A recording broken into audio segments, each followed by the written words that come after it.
Ada salam, puji Tuhan. Senang sekali bisa ketemu Bapak Ibu Saudara di sore hari ini. Kita teruskan perjalanan kita bersama bangsa Israel dari Rafidim. Sekarang kita menuju ke Gunung Sinai. Di Gunung Sinai ini Bapak Ibu Saudara tahu kejadian yang sepanjang sejarah hidup orang Israel dan umat Kristen. Disinilah tempat di mana Tuhan memberikan mereka hukum Taurat, hukum yang membebani mereka, hukum yang tadinya Tuhan tidak pengen, tapi orang Israel pengen. Jadi Tuhan mau mereka hidup dalam perjanjian, tapi mereka mau hidup dalam hukum. Mereka mau justru bergaul sama Musa saja, biar Musa yang bergaul sama Tuhan. Padahal Tuhan menyertai mereka, dan mereka selalu pengen sesuatu yang Tuhan tidak pengen. Jadi sesungguhnya hari ini kita akan belajar kondisi pra hukum diberikan.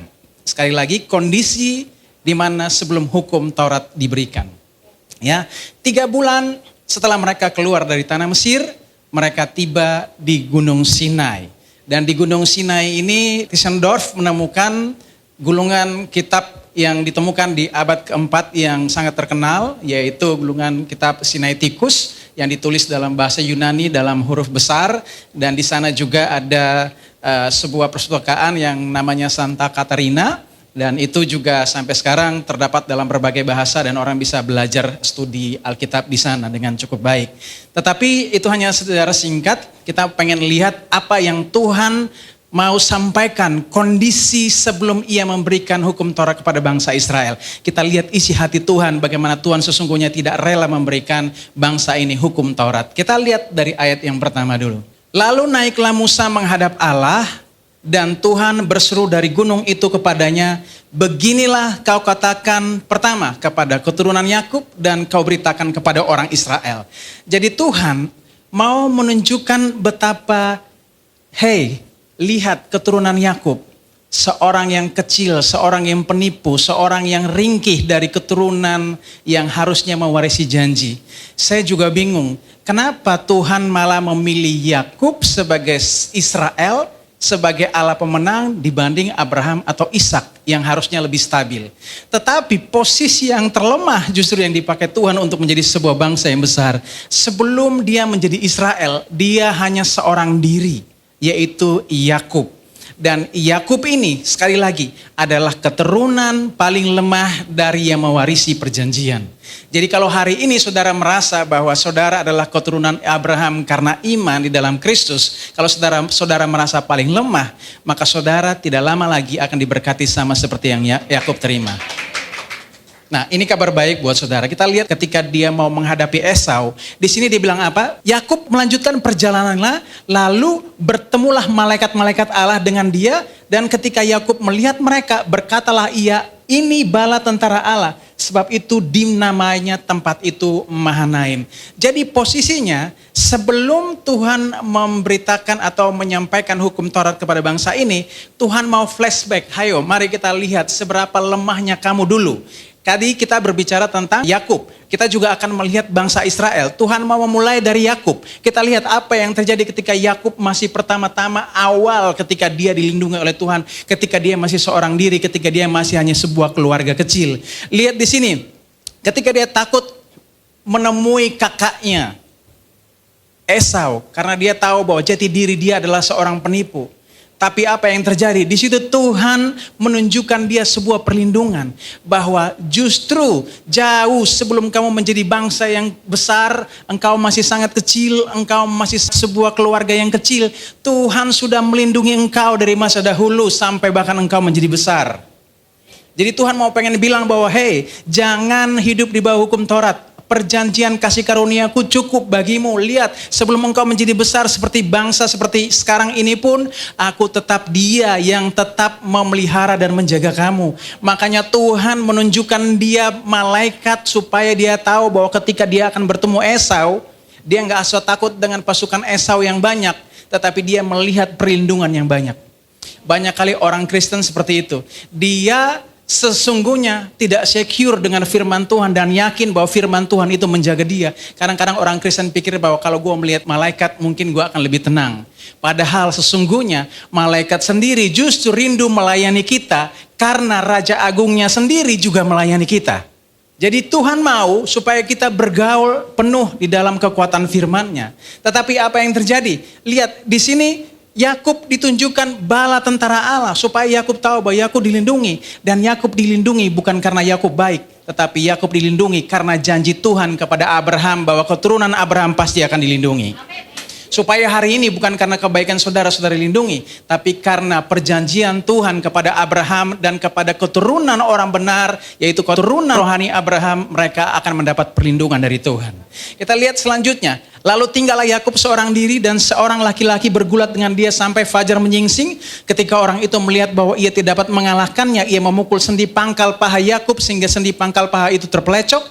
Ketika ia bergulat dengan orang itu, lalu kata orang itu, biarkanlah aku pergi karena fajar telah menyingsing. Sahut Yakub, aku tidak akan membiarkan engkau pergi jika engkau tidak memberkati aku. Hari ini setiap kita yang mendengarkan firman Tuhan, jangan biarkan diri saudara pulang begitu saja tanpa menerima berkat dari Tuhan. Bertanyalah orang itu kepadanya, siapakah namamu? Sahutnya, Yakub. Lalu kata orang itu, namamu tidak akan disebut lagi Yakub atau penipu, tetapi Israel, Allah pemenang, God prevails. Sebab engkau telah bergumul melawan Allah dan manusia dan engkau menang. Dia memiliki identitas yang baru. Dan sejak saat itu, nama Israel artinya Tuhan pemenang. Makanya jangan sekali-kali mengutuk Tuhan pemenang. Barang siapa mengutuk Israel, dia akan terkutuk. Kenapa? Karena Tuhan pemenang. Artinya bahwa kutuk tidak akan lebih menang daripada Israel. Sampai di sini saudara mengerti? Israel hanya pemenang, tapi saudara dan saya lebih daripada pemenang. Sehebat-hebatnya Yakub menerima janji itu sama Tuhan, dia hanya pemenang. Tapi saudara dan saya lebih daripada pemenang. Kondisi-kondisi ini yang Tuhan mau pengen sampaikan kepada Yakub secara personal dan Israel sebagai bangsa. Ini kita lihat Yakub secara personal. Kita akan lihat di ayat berikutnya Tuhan akan menyinggung Israel sebagai suatu bangsa. Coba kita lihat lagi di ayat berikutnya. Kamu sendiri telah melihat apa yang kulakukan kepada orang Mesir dan bagaimana aku telah mendukung kamu di atas sayap Raja Wali dan membawa kamu kepadaku. Tuhan berbicara sekarang partnya. Pertama kan, katakan kepada Yakub, katakan kepada orang Israel. Yakub tadi kita sudah flashback apa yang terjadi ketika Tuhan melindungi dari dia sebelum menjadi bangsa yang besar. Kemudian sekarang kita melihat bangsa ini bagaimana dia hidup di bawah perbudakan selama 400 tahun mereka di Mesir. Seorang yang terbaik di antara mereka pun seperti Musa tidak akan sanggup bisa membawa orang Israel keluar dari perbudakan. Bahkan Musa ketika dia ngerasa bahwa dia Prince of Egypt, dia merasa dia 40 tahun. Rata-rata kan orang 40 tahun merasa udah mature kan, udah sanggup untuk menjadi leader dan segala macamnya. Dia mencoba untuk mendahului Tuhan. Dan ternyata apa? Ketika dia mencoba untuk mendahului Tuhan, apa yang terjadi? Dia gagal, malah dia lari dari Mesir. Karena apa? Dia membunuh orang Mesir, menanamnya di pasir, kemudian dia lari dari kejaran Firaun, dia pergi harus menunda 40 tahun berikutnya. Itu yang saya pengen bilang sama saudara. Kalau saudara ada dalam rancangan Tuhan, duduk diam dan lihat pekerjaan Tuhan terjadi. Jangan mencoba untuk mendahului Tuhan. Jangan sampai 40 tahun berikutnya saudara punya proyek harusnya udah mau goal, harus restart karena saudara campur tangan apa yang harusnya Tuhan sudah rancangkan. Tapi Tuhan tidak pernah berhenti sama apa yang kita upayakan karena Tuhan mau menunjukkan kasih setianya yang besar. Tuhan mau flashback sama bangsa Israel. Kamu sendiri telah melihat apa yang kulakukan kepada orang Mesir dan bagaimana aku telah mendukung kamu di atas sayap Raja Wali dan membawa kamu kepadaku. Tuhan mau menunjukkan bahwa hey orang Israel, jangan kamu mau hidup di bawah hukum Taurat. Cukuplah perjanjian kasih karuniaku padamu. Karena apa? Karena janjiku kepada Abraham nenek moyangmu. Kalau kita lihat Kejadian 15, Tuhan janji kepada Abraham bahwa keturunannya setelah 400 tahun Tuhan akan membebaskan mereka dari perbudakan. Karena kita lihat di sana sudah ada perjanjian darah yang dilakukan oleh bapa dan anak yang mewakili Abraham di Kejadian 15. Kita sudah belajar itu sama-sama. Dan itu mau menunjukkan bahwa janji Tuhan ditepatinya sendiri. Bahwa dialah yang membawa keluar bangsa ini keluar dari Mesir. Supaya orang Israel hidup terus dalam anugerah Tuhan, dalam perjanjian Tuhan, bukan di bawah hukum Taurat. Tetapi apa yang terjadi? Orang Israel tetap nggak mau tahu. Ya, Tuhan mau menunjukkan sama seperti hari ini. Kalau saudara mau hidup di bawah hukum Taurat, ingat Tuhan mau bilang begini. Ingatlah ketika Yesus sudah melepaskan kita dari Mesir kita 2000 tahun yang lalu. Dan dia menundukkan kita di bahunya. Supaya apa? Setiap panah penghakiman yang datang kepada kita harus menembus dadanya terlebih dahulu. Supaya tidak akan menimpa kita. Dan Tuhan sudah melakukan itu bagi kita. Artinya perjanjian kasih karunia yang Tuhan sudah lakukan dengan Abraham dan ditepati. Dia mengeluarkan bangsa Israel dari Mesir. Menunjukkan kasih setianya yang tidak berubah atas perjanjian yang dia pegang sendiri. Tetapi orang Israel tetap ngotot. Mereka nggak mau berhubungan dengan Tuhan. Mereka mau biar Musa aja yang berhubungan dengan Tuhan. Lalu Tuhan bilang apa? Dan apa? Membawa kamu kepadaku. Orang Israel dibebaskan dari Mesir untuk supaya punya hubungan dengan Tuhan. Bukan punya hubungan dengan dunia. Tapi kebanyakan mereka mau ketika dibebaskan dari perbudakan, dari dosa. Kalau gambaran kita orang percaya dari dosa, maka setelah dibebaskan dari dosa, dia mau hidup seenaknya dalam dunia. Padahal Tuhan mau memakai mereka sebagai imamat yang rajani atau kerajaan imam. Ditarik keluar, dikuduskan untuk jadi berkat bagi bangsa lain. Tetapi mereka nggak mau. Kita lihat lagi ayat selanjutnya. Di sini kita akan temukan bahwa jadi sekarang jika kamu sungguh-sungguh mendengar firman-Ku dan berpegang pada perjanjian-Ku, maka kamu akan menjadi harta kesayangan-Ku sendiri dari antara segala bangsa, sebab Akulah yang empunya seluruh bumi. Tuhan mau pengen bilang, cukuplah perjanjian. Kalau kamu hidup dari perjanjian, kamu menjadi harta yang paling berharga bagiku. Kamu akan menjadi harta kesayangan-Ku sendiri. Terjemahan dalam bahasa Ibrani-nya segulah. Artinya valued property atau peculiar treasure, harta yang berharga, harta yang khas. Kalau kita lihat terjemahan bebasnya, artinya apa saudara? Harta karun yang aneh. Ya emang aneh, kita ini memang orang aneh. Barang rongsokan dipungut Tuhan, dijadikan harta berharga. Aneh enggak tuh? Itu karena Tuhan sayang sama kita. Bukan karena kebaikan kita, tetapi janji Tuhan kepada Abraham. Terhadap bangsa ini dan terhadap orang beriman. Tapi kebanyakan kita nggak mau kan? Tuhan mau mengadakan perjanjian dengan bangsa ini berdasarkan kasih karunia-Nya. Dia nggak mau kasih hukum karena dia bilang apa? Perjanjian itu selalu lebih tinggi dari hukum. Kita contohkan bangsa ini karena negara ini begitu besar, negara-negara maju, aparat keamanannya ya atau misalnya lembaga negaranya setidaknya bisa berinteraksi paling banyak 17 orang, sedikitnya 10 orang, 1 orang pelayan masyarakat itu harus bisa melayani masyarakat paling banyak 17 orang. Tapi misalnya contoh, Kepolisian Negara Republik Indonesia belum cukup banyak untuk melayani semua warga di negara ini. Sehingga akhirnya apa? Caranya adalah perbanyak undang-undang, perbanyak rambu-rambu. Supaya negara dapat berhubungan dengan masyarakatnya dengan undang-undang, dengan rambu-rambu. Tetapi kalau misalnya cukup bisa seorang demi seorang, maka rambu-rambu itu pasti akan semakin dikurangi. Kenapa? Karena secara personal, hukum itu bisa diadakan di dalam pribadi, lepas pribadi. Sebabnya Tuhan mau supaya apa? Setiap orang yang hidup dalam kasih karunia Tuhan, di dalam dia sudah ada hukum yang akan mengatur bagaimana cara itu hidup, sehingga orang nggak harus ajar seseorang untuk harus begini, karena Tuhanlah yang menolong mereka untuk tahu bagaimana mereka tahu untuk berbuat yang benar dan berbuah bagi Allah. Tetapi orang Israel tetap tidak mau, mereka tetap ngotot. Padahal Tuhan bilang apa? Kalau kamu pegang perjanjianku, maka kamu akan menjadi harta kesayanganku sendiri. Tapi tetap aja mereka nggak mau. Tetap tegar tengkuk. Kita lihat ayat berikutnya apa yang terjadi. Kamu akan menjadi bagiku kerajaan imam dan bangsa yang kudus. Inilah semua firman yang harus kau katakan kepada orang Israel. Mereka ditarik dari Mesir, dari dosa, dari perbudakan. Mereka dikuduskan, dikhususkan dan dipisahkan bagi Allah. Supaya apa? Menjadi pewarta kabar baik ke seluruh dunia. Bahwa Tuhan bekerja dari orang Israel ini sebagai bangsa imam. Bangsa yang mewakili seluruh dunia. Kalau imam artinya tiap hari mereka berhubungan dengan Allah. Benar? Karena imam mewakili manusia untuk datang kepada Allah. Tapi bangsa ini tidak mau. Bangsa ini maunya biar Musa saja. Supaya mereka tetap bebas. Nah sama seperti kita hari ini. Kebanyakan kita selalu pengen supaya jadi orang Kristen tapi tidak mau jadi imamat yang rajani. Tuhan mau supaya apa? Ketika kita dipisahkan dari dunia, ditarik keluar dari gelap dunia, supaya apa? Kita menjadi terang bagi bangsa-bangsa lain. Tapi kadang-kadang kita ditarik keluar, kita juga bingung, kita terang apa bukan.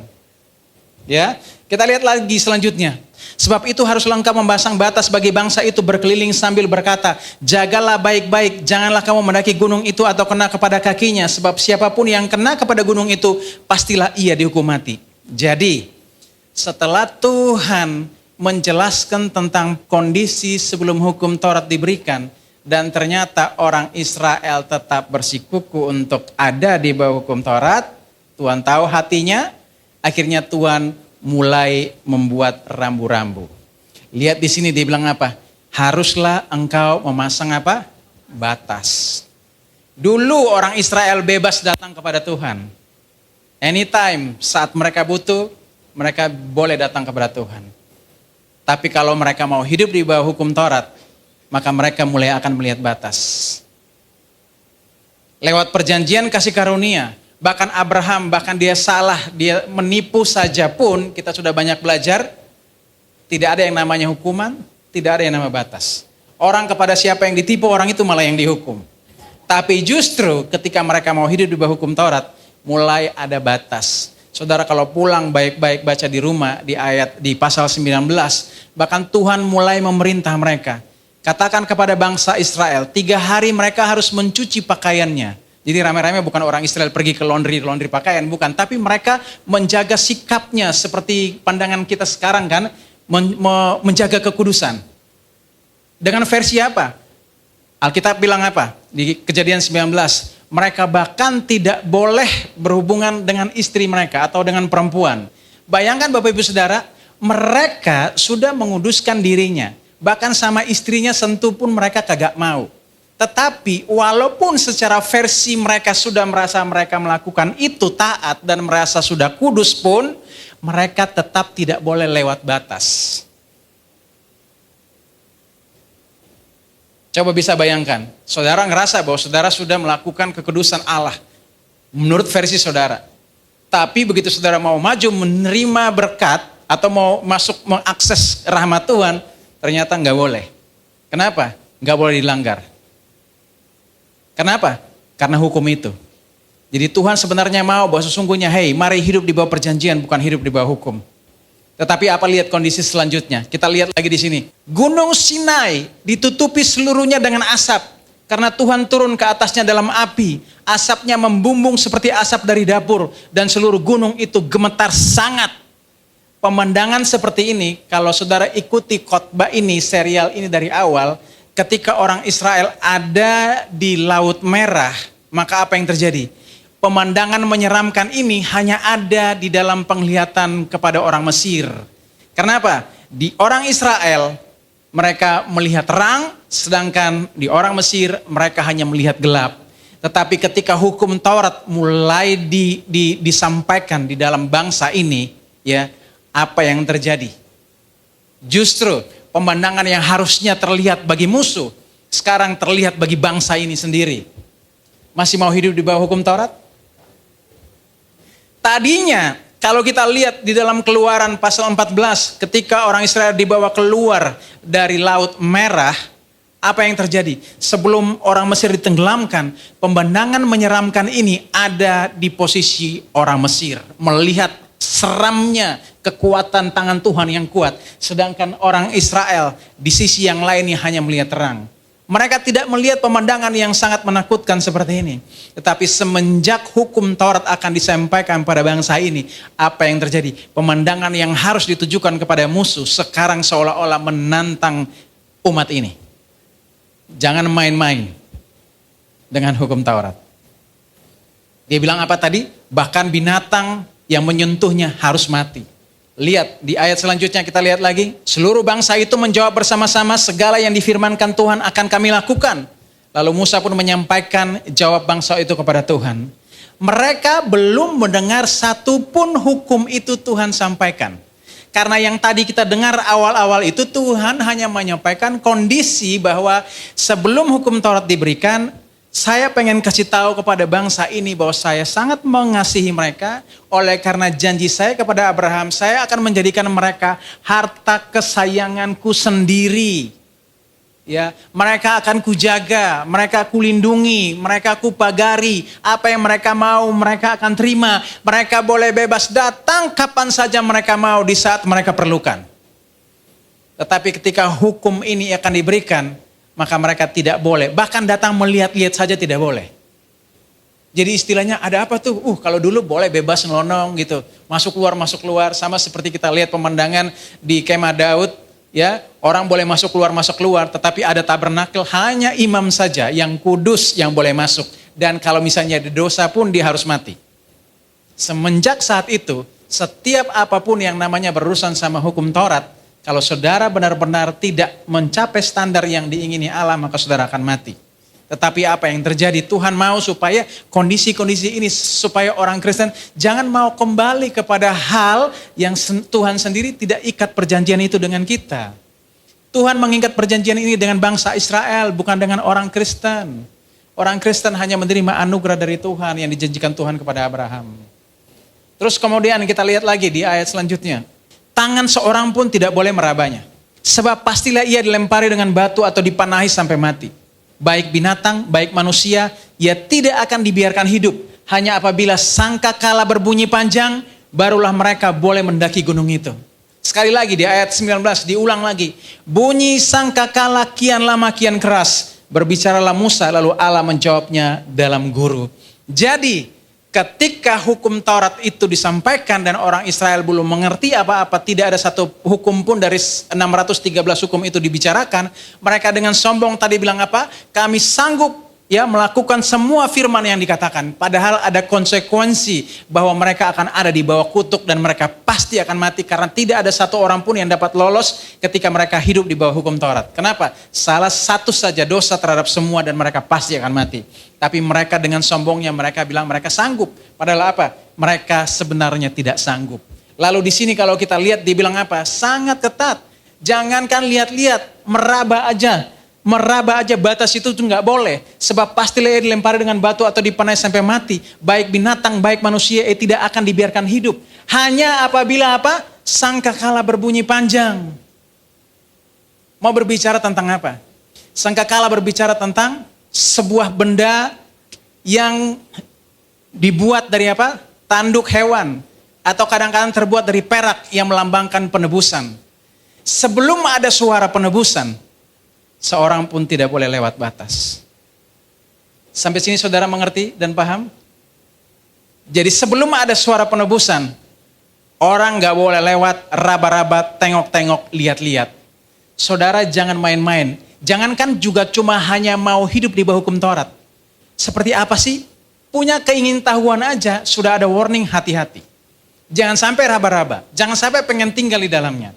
Ketika kamu raba, kamu tinggal apalagi, kamu akan mati. Tetapi kamu hanya boleh naik ke gunung Tuhan itu. Kapan? Kecuali sudah ada bunyi penebusan. Bunyi kasih karunia. Tetapi kalau selama penebusan itu belum berbunyi, maka saudara tidak akan pernah dapat menjumpai Tuhan sama seperti kondisi sebelum perjanjian hukum ini dibuat. Jadi jangan merasa saudara punya kekuatan untuk bisa datang dengan kekuatan saudara. Kenapa? 3 hari mereka mencuci pakaiannya. 3 hari mereka tidak menjamah bahkan istri mereka sendiri. Tapi begitu mereka ngerasa bahwa kan kami udah melakukan. Begitu maju pun, tetap ada batas. Mereka harus mempersembahkan korban yang berbicara tentang korban Kristus kemudian. Kehidupan suci versi mereka saja tidak cukup untuk bisa mereka datang kepada Allah. Bahkan even hanya melihat-lihat, apalagi raba. Hewan binatang aja pasti mati, apalagi manusia. Imam pun demikian. Mereka harus kudus dahulu. Kalau enggak mereka juga pasti mati. Jadi kekudusan versi dunia atau versi agama yang sering digembar-gemborkan bahwa kita harus hidup kudus dalam versi kita. Itu sesungguhnya kalau kita lihat kondisi hari ini dalam firman ini, maka sama sekali tidak akan membawa efek apa-apa untuk mereka menerima karunia Tuhan. Kenapa? Kalau sebelum bunyi sangkakala atau bunyi yang namanya penebusan ini mereka dengar, maka mereka tidak akan pernah dapat masuk atau mendekat kepada Allah atau naik kepada gunung Tuhan. Jadi jangan pernah mau hidup di hukum Taurat, saudara. Saudara terpisah jarak dengan Tuhan. Saudara tidak bisa datang seperti anak kecil datang ke papanya setiap saat. Ya kalau namanya papa kita misalnya presiden, tapi kalau dia papa kita, walaupun dia ada ada tamu dari manapun, kalau kita datang kan kita bebas datang. Tapi kalau kita datang bukan sebagai anak, tetapi sebagai hamba, kita harus ikut protokoler. Mau ikut protokoler atau mau datang sebagai anak? Lihat di sini, bunyi sangkakala kian lama kian keras. Artinya apa? Di gereja ini, Bapak Ibu dan Saudara, kita harus menyuarakan suara kasih karunia yang kian lama kian keras. Supaya semua orang bisa datang naik ke gunung Tuhan, menerima perjanjian yang semula Allah sudah janjikan bersama Abraham kepada orang-orang yang dijanjikan untuk menerima hal-hal yang oleh iman mereka punya hak di dalamnya. Supaya hari ini Bapak Ibu Saudara jangan merasa bahwa oke, mungkin pandangan dunia akan lebih baik, kita akan menguduskan diri dengan versi kita. Lihat orang Israel, mereka berhadapan langsung dengan Tuhan, tapi mereka tidak mendapat benefit apa-apa dari upaya yang mereka lakukan sendiri. Kecuali bunyi sangkakala yang panjang atau yang sangat keras. Jadi hari ini kita harus tahu bahwa sama seperti Yesus di atas kayu salib, berkata, ya Bapa, ampunilah mereka karena mereka tidak tahu apa yang mereka perbuat. Tuhan menyerukan sesuatu supaya hari ini kita menerima kembali perjanjian yang sudah ditetapkan Tuhan kepada Abraham untuk diterima orang percaya. Jangan sampai kita melakukan apa yang tidak kita tahu, yaitu untuk datang ke bawah hukum Taurat. Kita sendiri nggak ngerti itu apa, tapi kita ngerasa bahwa itu agama yang membuat keberaturan yang baik. Kalau kita ada di bawah hukum, seolahnya kita ada dalam satu ketaatan yang membuat kita menjadi seragam. Ternyata kita justru mendapatkan yang namanya batas. Sampai sekarang kalau saudara pergi ke Israel, saudara akan temukan masih kebiasaan tuh. Ada yang namanya batas suci. Satu saat saya iseng lewat di situ, pastor yang di sana bilang begini, jangan lewat di situ, ini batas suci. Saya iseng, pantas orang-orang senang pergi kepada batas dosa daripada datang ke batas suci. Di sini nggak boleh. Kalau dia bilang jangan duduk di sini karena di sini untuk pelayan-pelayan, masuk akal. Kalau dia bilang jangan datang ke sini karena di tempat suci, itu sesuatu yang aneh. Kenapa orang percaya tidak boleh datang ke tempat yang suci? Sehingga akhirnya mereka datang ke tempat yang dosa. Loh benar kan? Jangan boleh datang di sini. Kalau orang hanya kalau misalnya begini, jangan datang di sini karena nanti kami buat acara ini untuk misalnya penyanyi, singer dan lain sebagainya. Tapi kalau datang di sini nggak boleh karena ini tempat suci, ya akhirnya orang kan memilih tempat dosa. Masuk akal? Ya itu sebabnya oleh karena kasih karunia Tuhan, kita yang orang berdosa siapapun boleh masuk dengan bebas. Kenapa? Pada saat kita dengar suara sangkakala. Jadi ketika kita perjamuan kudus, kita menyuarakan kematian di atas kayu salib, maka itulah kita memiliki keberanian percaya untuk masuk. Dan saudara tidak akan mati, tidak akan dilempari, saudara akan menerima kembali perjanjian yang Tuhan adakan dengan Abraham. Nah kita lihat lagi ayat berikutnya. Di sini kita pengen tahu bahwa ini ayat, saudara sering baca. Tapi saudara hari ini akan tahu apa maksud Tuhan berkata sesaat lamanya. Saya baca dulu. Hanya sesaat lamanya aku meninggalkan engkau. Tetapi karena kasih sayang yang besar aku mengambil engkau kembali. Dalam murka yang meluap aku telah menyanyikan wajahku terhadap engkau sesaat lamanya. Tetapi dalam kasih setia abadi aku telah mengasihi engkau, firman Tuhan penebusmu. Sebab biarpun gunung-gunung beranjak dan bukit-bukit bergoyang. Tetapi kasih setiaku tidak akan beranjak daripadamu. Dan perjanjian damaiku tidak akan bergoyang, firman Tuhan yang mengasihi engkau. Kita kembali kepada ayat sebelumnya. Kita lihat di sini, hanya sesaat lamanya. Kapan ini sesaat lamanya? Ada yang tahu? Sesaat lamanya ketika orang Israel mau hidup di bawah hukum Taurat. Ketika mereka mau hidup di bawah hukum Taurat, apa yang terjadi? Dalam murkaku yang meluap, aku telah menyembunyikan wajahku. Tadi Tuhan dalam penglihatan selalu terang sejahtera buat bangsa itu kan. Mereka boleh datang kapan saja dan bertemu dengan Tuhan. Tapi semenjak hukum itu mereka terima, harusnya mereka tidak terima karena mereka tidak sanggup. Karena hukum itu hanya menuntun mereka kepada sesuatu kesia-siaan dari usaha mereka sendiri supaya mereka menuju kepada Kristus. Tetapi ketika mereka mau terima hukum itu begitu saja, apa yang terjadi? Wajah murka Tuhan yang harusnya ditujukan kepada musuh-musuh Israel, hari itu juga ditujukan kepada umatnya sendiri. Dia bilang apa? Dalam murka yang meluap, aku telah menyembunyikan wajahku terhadap engkau sesaat lamanya. Sesaat lamanya, ketika kapan? Ketika orang masih mau hidup di bawah hukum Taurat. Tapi kadang-kadang orang Kristen ingin extend perpanjang sesaat lamanya. Untuk supaya mau hidup di bawah hukum Taurat. Saya juga bingung. Sampai sini Bapak Ibu ngerti? Bisa dipahami? bahwa sesungguhnya Tuhan sama sekali tidak mau orang Israel hidup di bawah perjanjian hukum. Karena pertama, Tuhan tidak akan berhubungan dengan dia lagi secara personal. Sama seperti saya contohkan, antara negara dan masyarakat hanya akan dipakai rambu-rambu. Tuhan mau berhubungan secara pribadi dengan kita. Tidak dengan seperangkat hukum, seperangkat agama. Tuhan mau secara personal supaya Tuhan bebas memberkati apa saja dan mengerti isi hati kita secara personal. Tapi bangsa ini tidak mau. Bangsa ini seolah bahwa oke, saya harus menguduskan diri dalam versi saya. Tapi kenyataannya dia sudah memenuhi semua aturan pun ternyata dia tidak boleh melewati yang namanya batas. Kalau dia mari lewat, hei kamu kelewat batas, pok, nggak tahu lah ya. Ada penghakiman buat dia. Dia harus mati. Tapi kalau dia memperkatakan kematian Tuhan di atas kayu salib, yaitu dia mendengar suara penebusan, sangkakala yang makin lama kian keras. Artinya bahwa apa? Suara penebusan harus lebih keras daripada suara penghakiman yang disuruhkan oleh dunia ini. Berikan dulu kemuliaan bagi Tuhan. Ini pembebasan saudara. Bahwa Tuhan janjinya ini, kita kembali lagi di ayat berikutnya dibilang apa? Yang terakhir, sebab biarpun gunung-gunung beranjak dan bukit-bukit bergoyang, tetapi kasih setiaku tidak akan beranjak daripadamu. Dan apakah perjanjian hukumku akan bergoyang? Bahkan perjanjian hukum disebut sudah usang.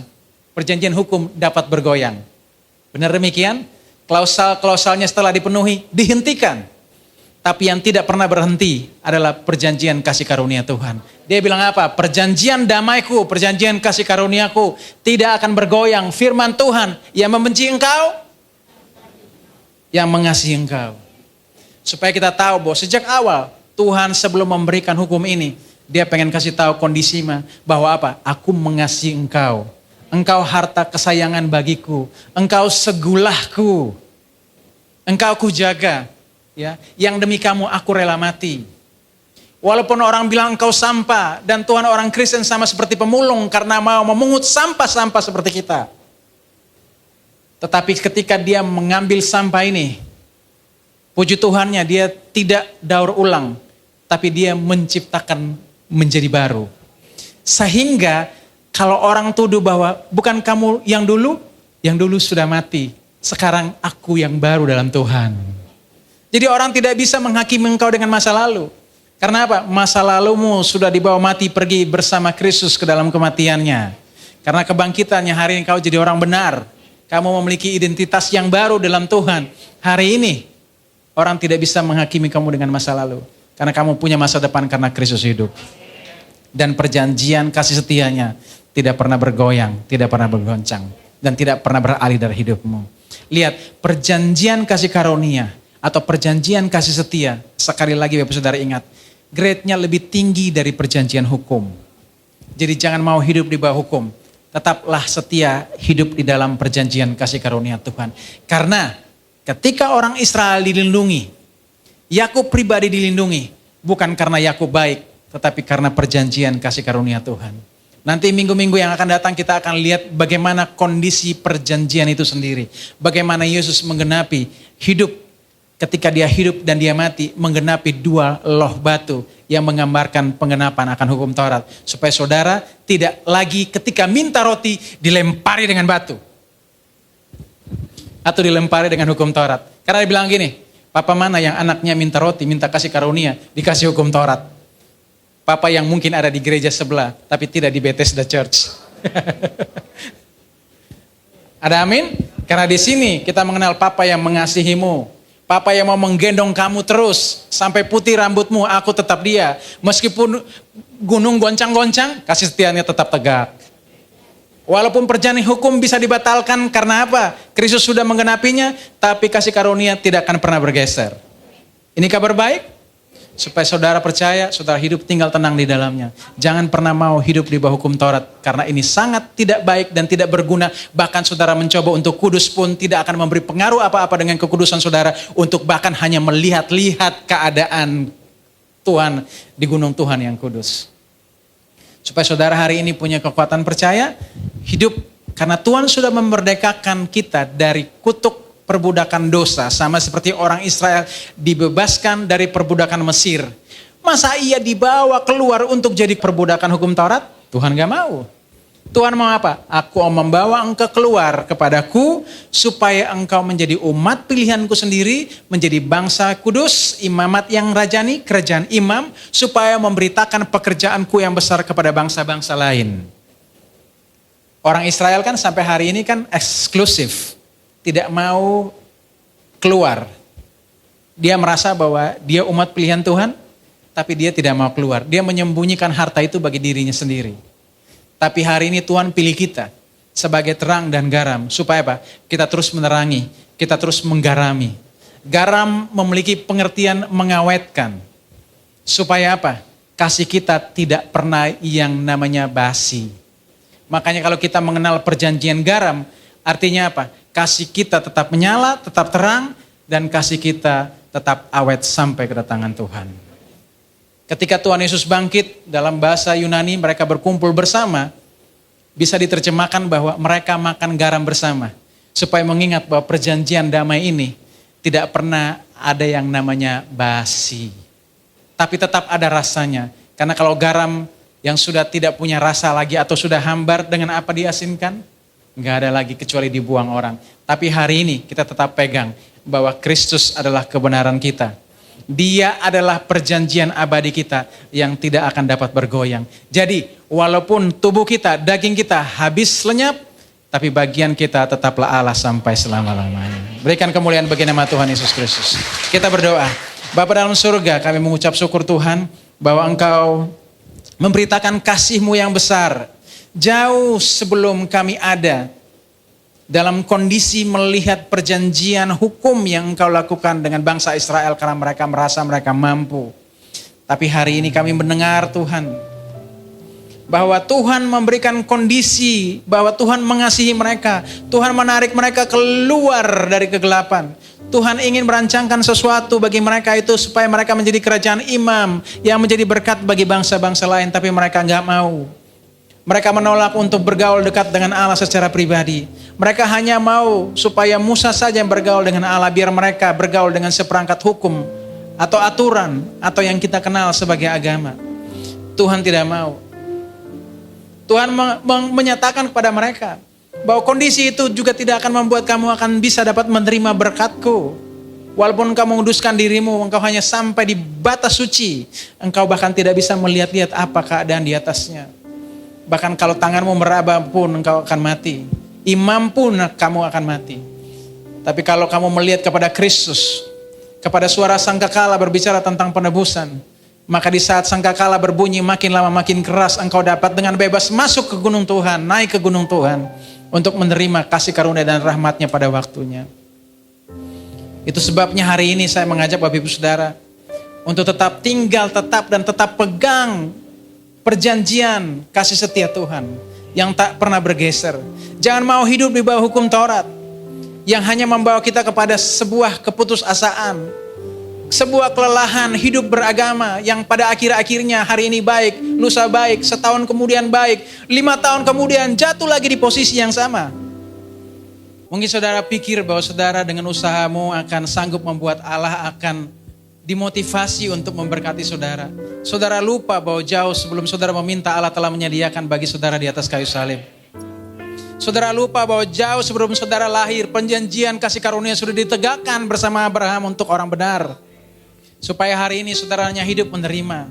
Jangan mencoba membangun hubungan dengan Allah dengan seperangkat rambu-rambu jalanan. Atau yang kita sebut sebagai hukum Taurat. Yang hanya membawa saudara kepada keputusasaan karena hari ini saudara mampu, besok saudara tidak mampu. Lalu kemudian saudara dihakimi, akhirnya apa? Penghakiman itu yang membuat saudara jauh dari Tuhan. Hari ini sebelum orang Israel diberikan hukum Taurat, Tuhan telah memberikan mereka kondisi bahwa sesungguhnya aku sudah mengasihi engkau sebagai harta kesayanganku sendiri. Walaupun dunia menganggap aneh, harta kesayangan yang ringkih, yang rongsok, tapi Tuhan mau pakai kita. Tuhan pakai kita. Bahkan lihat, kenapa Tuhan tidak pakai Abraham atau Ishak? Kenapa dari keturunan yang memiliki janji ini justru Yakub yang terlemah yang akhirnya diberikan janji untuk menerima semua yang baik. Bahkan Israel akan masuk dalam tanah perjanjian. Supaya hari ini ketika kita melihat bahwa kita sudah tidak mampu, tetapi kita mendengar suara sangkakala, suara penebusan, suara kasih karunia yang makin lama makin kencang. Kita tahu bahwa itu panggilan buat saudara dan saya yang hari ini tidak punya klasifikasi apa-apa, tidak punya kekuatan apa-apa, tidak punya kemampuan apa-apa, yang andalannya hanya Tuhan yang menolong kita.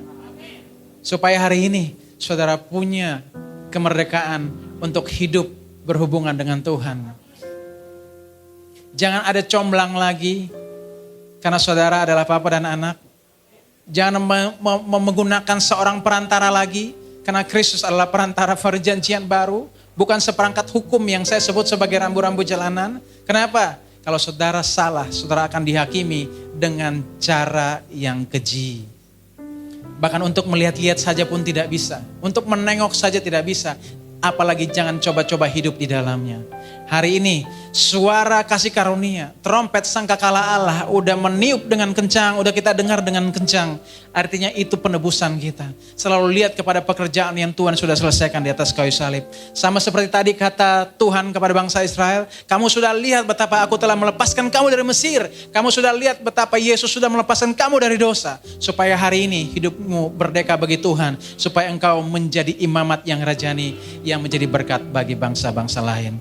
Aku berdoa Tuhan buat anak-anakmu, supaya mereka melepaskan diri dari kutuk hukum Taurat, dari perhambaan hukum Taurat, dari kukuk agama. Supaya mereka hari ini boleh beribadah kepada Tuhan dengan tidak melalui sebuah seperangkat apapun pengantara. Tapi mereka boleh bebas datang kepada Yesus. Mereka boleh naik kepada Tuhan. Karena mereka mendengar seruan penebusan yang menebus hidup mereka dalam nama Yesus.